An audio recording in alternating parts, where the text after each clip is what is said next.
Hello, this is Harshika and Kashin from Carnegie Mellon University, and our advisor is Professor Lin Yao, who's the director of the Morphing Matter Lab at CMU. Today, we are excited to share with you our vision and effort to revive corals using a very versatile material, hydrogels.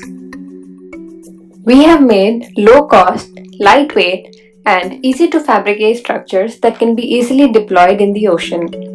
We have also developed a tailored computational tool which enables users to design generative shapes, simulate their morphing behavior, and iterate over the designs to arrive at the final geometry. Then, the computational tool generates the fabrication file. This process can allow anyone to make these structures very easily.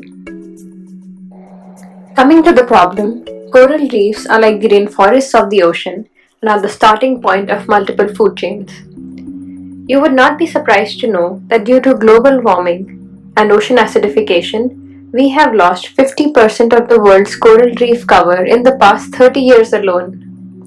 The additional carbon content in the waters is harmful for corals since they cannot extract calcium carbonate from the water, preventing coral larvae to reach adulthood.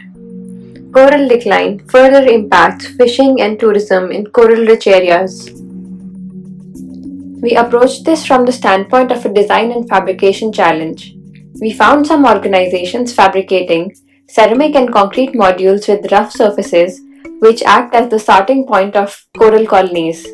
However, these are heavy and tricky to deploy and have a very long printing and fabrication time. We envisioned an ocean garden composed of floating islands that attract fish, self-growing branch-based structures that mimic corals and can be deployed in a compact form factor, and kirigami-based structures that can self-grow from a flat sheet. We hope these structures in turn would increase the topological complexity of the ocean in areas with coral bleaching and attract fish and marine organisms to them.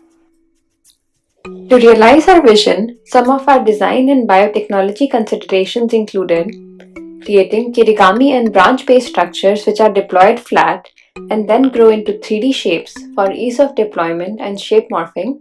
Then picking materials that are biocompatible, non-invasive, and safe for the oceans. Designing brightly colored structures to attract fish which are also morphologically complex such that they mimic underwater plant species. Then keeping the fabrication time low, taking into account the phenomena that hydrogels morph less in saline water, and not using any electronics to prevent e-waste in the ocean. So, to recap, our design and biotechnology considerations include ease of deployment and shape morphing, material biocompatibility, color and morphology, low fabrication time, salinity of the ocean water, and no use of electronics. And now we present Ocean Garden, which is composed of kirigami and branch-based structures. These structures are made by applying hydrogel beads on a substrate. These are easy to fabricate and thus can be deployed on a large scale in the future.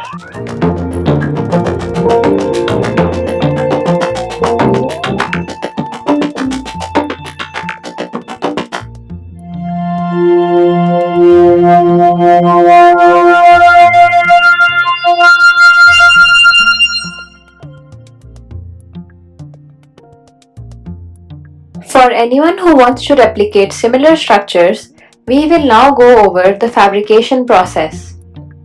Our computational design tool can be used to specify the outline of the substrate.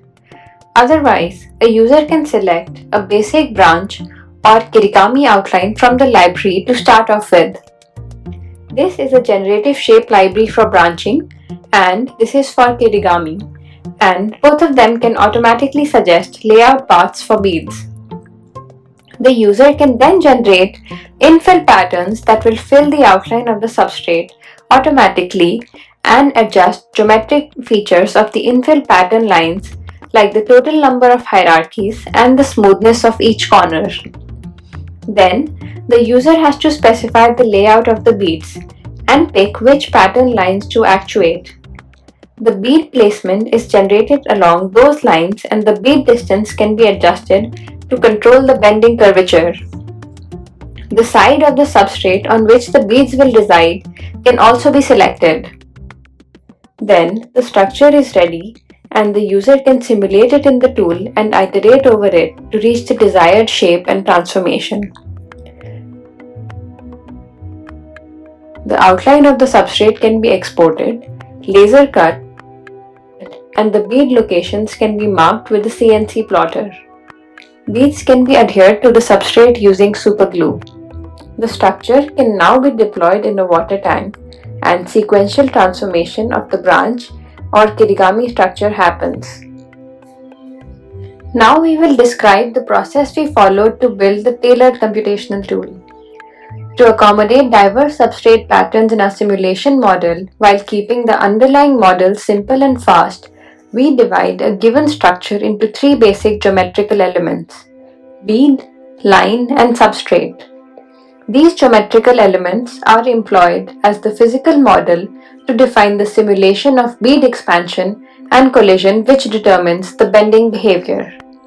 We conducted quantitative experiments which helped us to remap the domain of some parameters such as the expansion rate of the beads to simulate the ocean environment.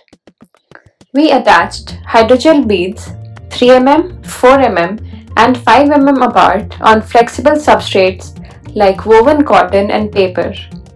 We observed that by changing the gap distance between beads, we can control the maximum bending angle. Based on the experiments, we were able to explore more possibilities of this bending analog by playing with different bead distances.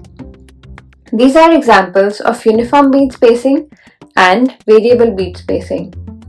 We placed beads on both sides of the substrate as well to achieve an even more unique bending aesthetic. Based on these experiments, we created a rich vocabulary of morphing primitives, hoping that it serves as a geometric reference for people who would like to create such structures in the future. Now, to recap, our ocean garden prototypes developed using the computational tool exemplify our vision of ease of deployment, attracting marine life, and an analogous material approach. We have two branch-based structures called Jewel Salacia and Florence Bloom, and two kirigami-based structures called Euphoria Blossom and Midnight Glory. In the future, we are interested in exploring use cases for the ocean garden beyond it being a refuge for fish. The fact that our hydrogel structures can be nutrition-rich makes them potential candidates as seed carriers.